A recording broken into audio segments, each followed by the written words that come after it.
Welcome to Pick Up and Deliver, the podcast where I pick up my audio recorder as I step away from my car and deliver an episode to you while I walk home. I'm Brendan Riley.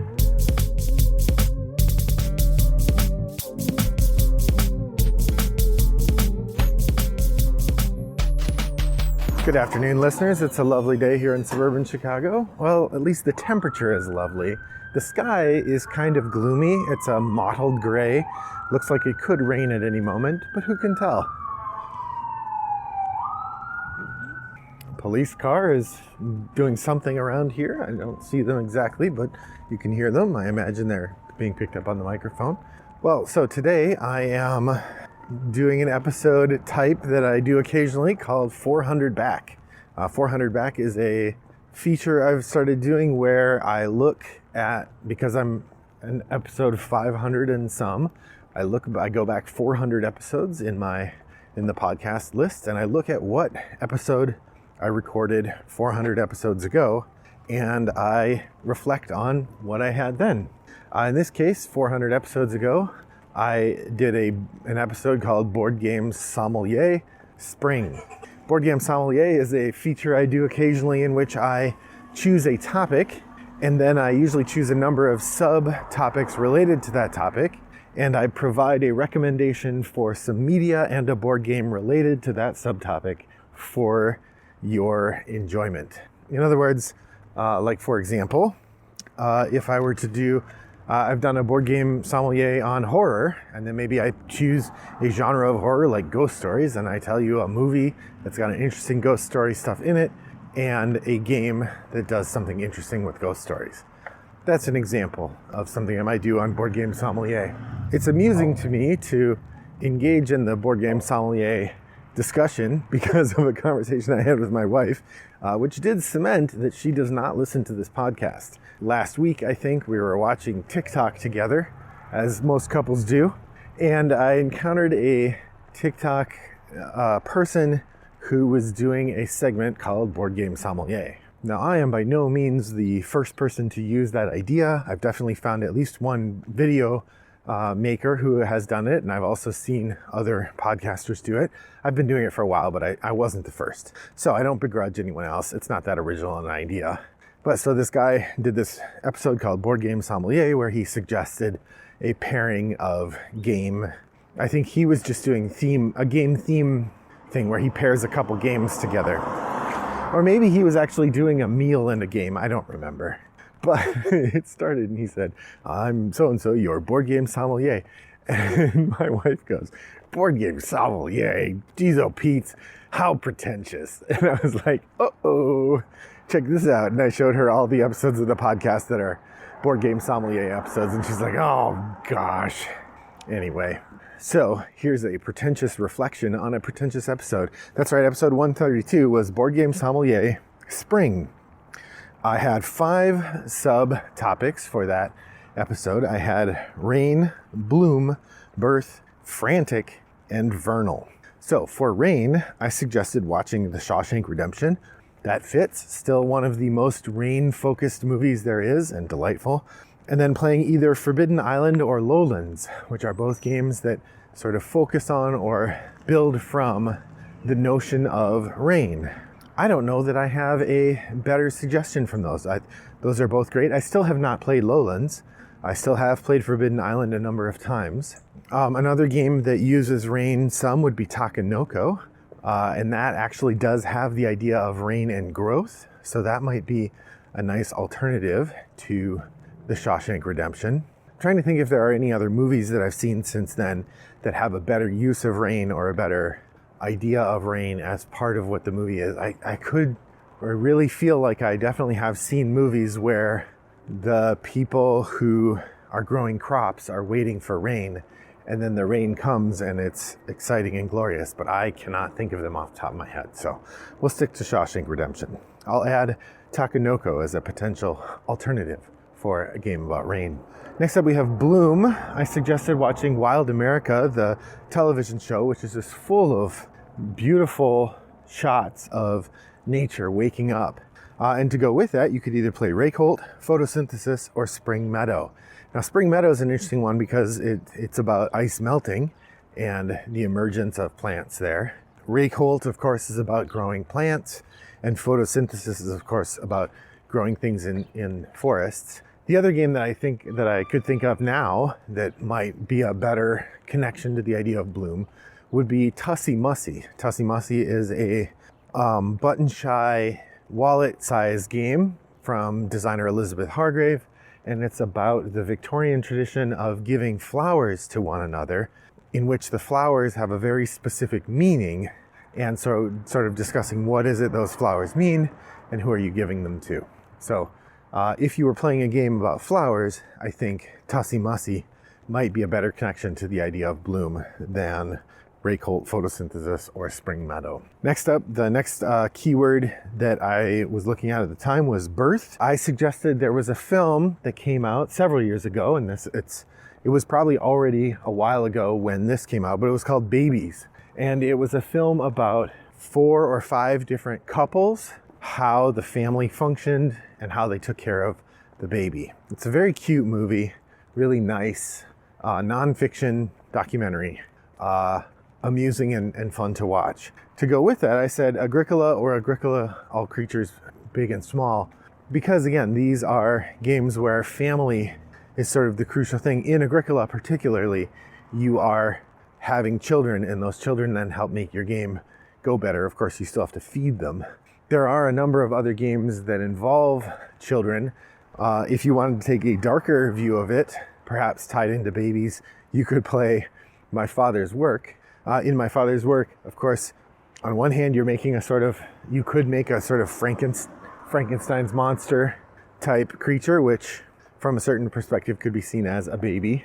But then you also could point to the game's 3-generation arc that happens each time you play, in which you play as yourself. You play as the first generation of the children of a mad scientist, and then you play as the next generation of children of those children, and then children of those children. So 3 rounds of babies, sort of.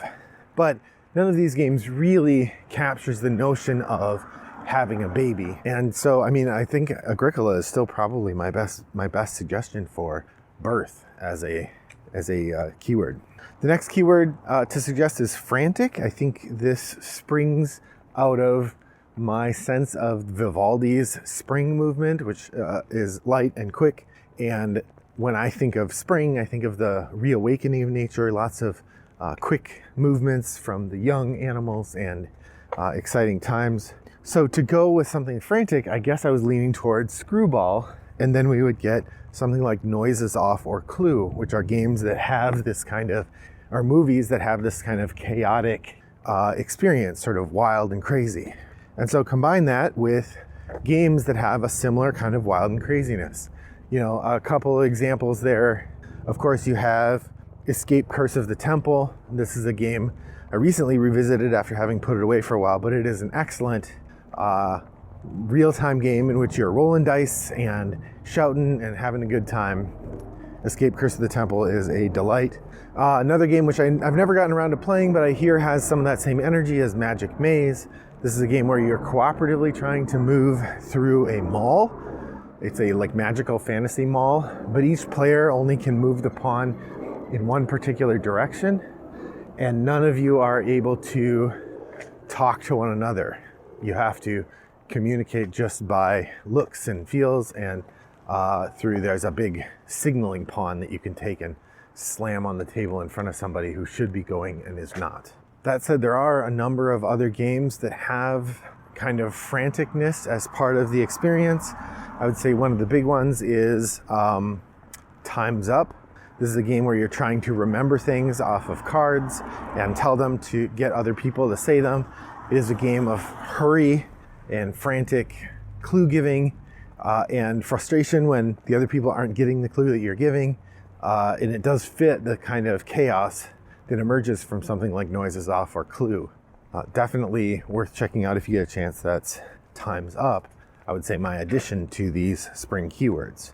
Finally, the last spring keyword I have here is vernal, which of course the spring equinox is the vernal equinox. And I think this was a bit of a joke because what I did is I used that term to point to Ernest Goes to Camp, which is, of course, about a goofy man-child who leads a bunch of children toward emotional well-being at a summer camp. And for some reason, in the history of the Ernest P. Worrell character, he was often talking to his neighbor, who was named Vern, and that stayed in the character. So he'd say stuff like, "Know what I mean, Vern?" even if Vern isn't around.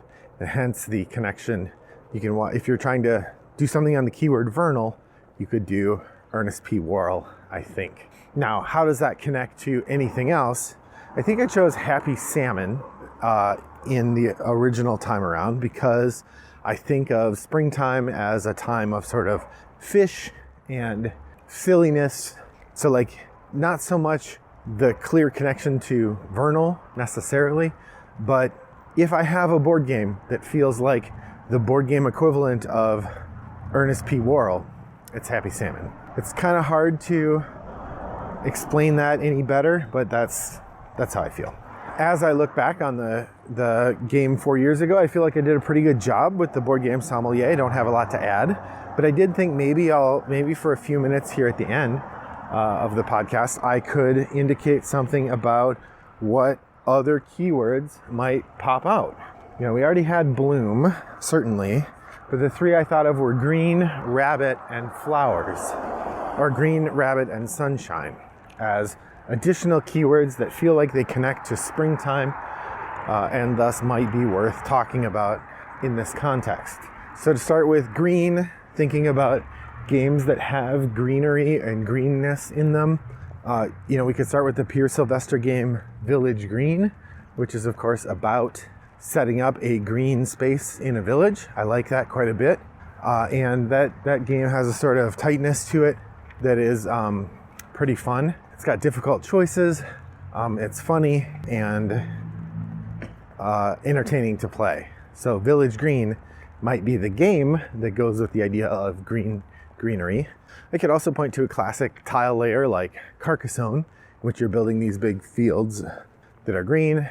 Or if we want to be literal, there is the farming game Fields of Green, which, as I think about it, doesn't feel distinctly green. If you wanted to take something a little more left field, you could always pick a Freedom and Freeze game, which always have green theming, in part because the green, I believe, is his favorite color, and he sort of famously has green hair. So it does leave the open question of what movie or book would I suggest to go with the idea of green. One example or one possibility would be the movie Creepshow. This is a famous anthology horror story, particularly the last one. There's a stone from outer space in which green grass starts growing everywhere. Now that doesn't really fit any of the games we're talking about.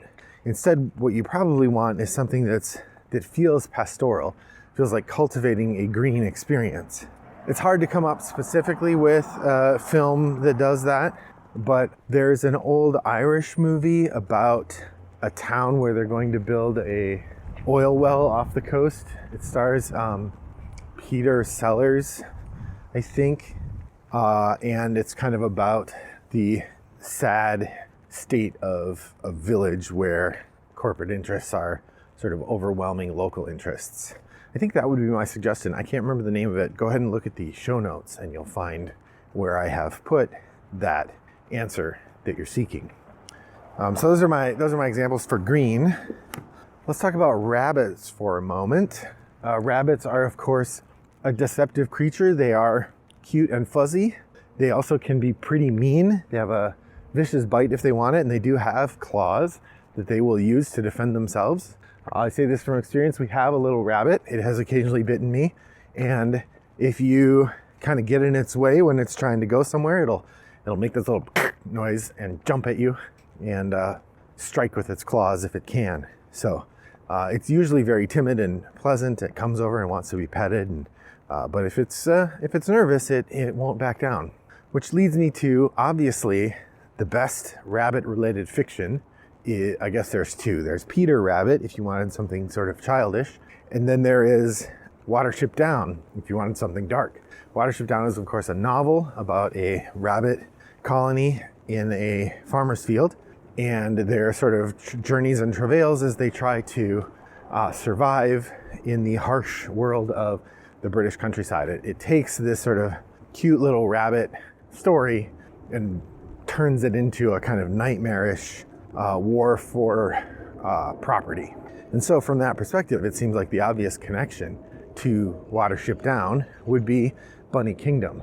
Now, Bunny Kingdom is an interesting card drafting game in which you are trying to take control of different spaces on a board. You're trying to get large patches of connected real estate that have different kinds of resources available. It's a very mathy game at the end of it, but it is immensely cute. You have all of these little rabbits, and whenever you take control of a space on a board, you put a little rabbit on there.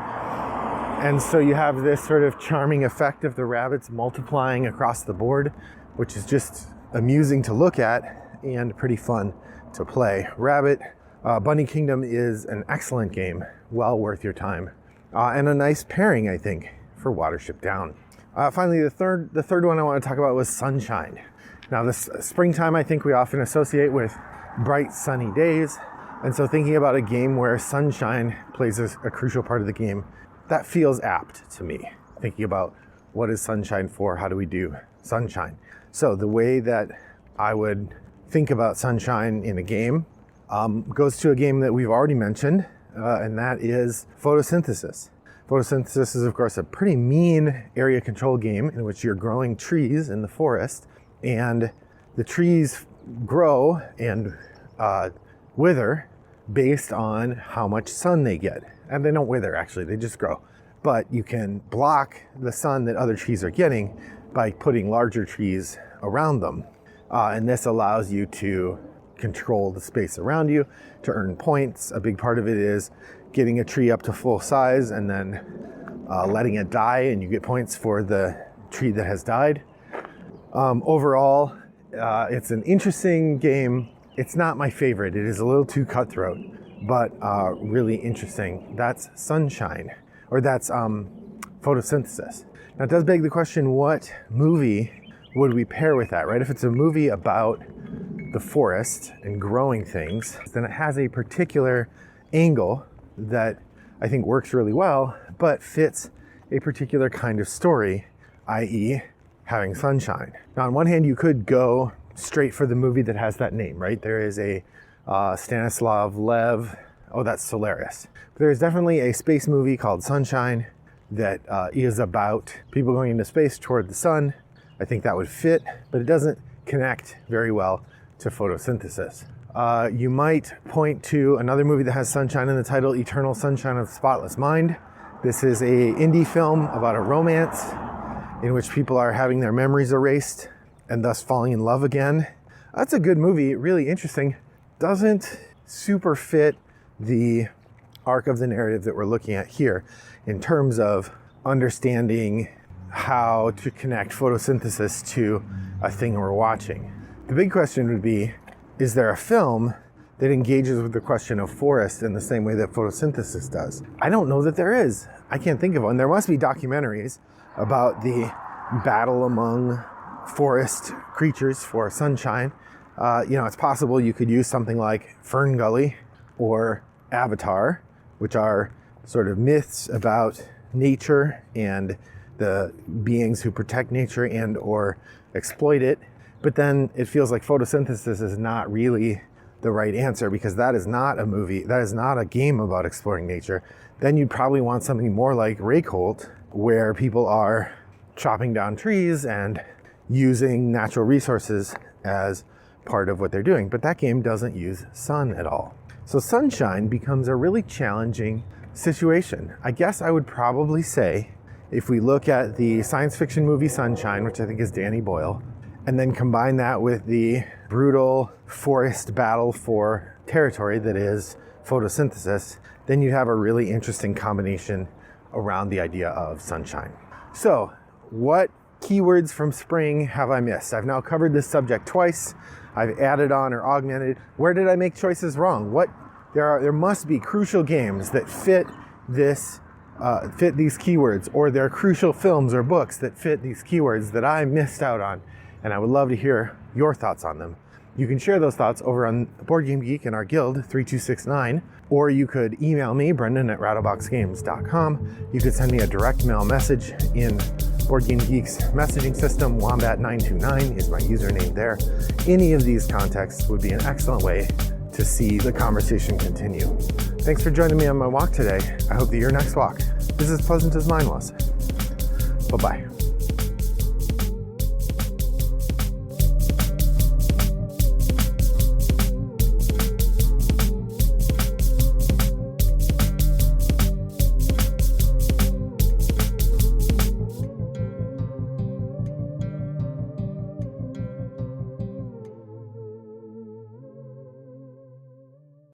Brought to you by Rattlebox Games.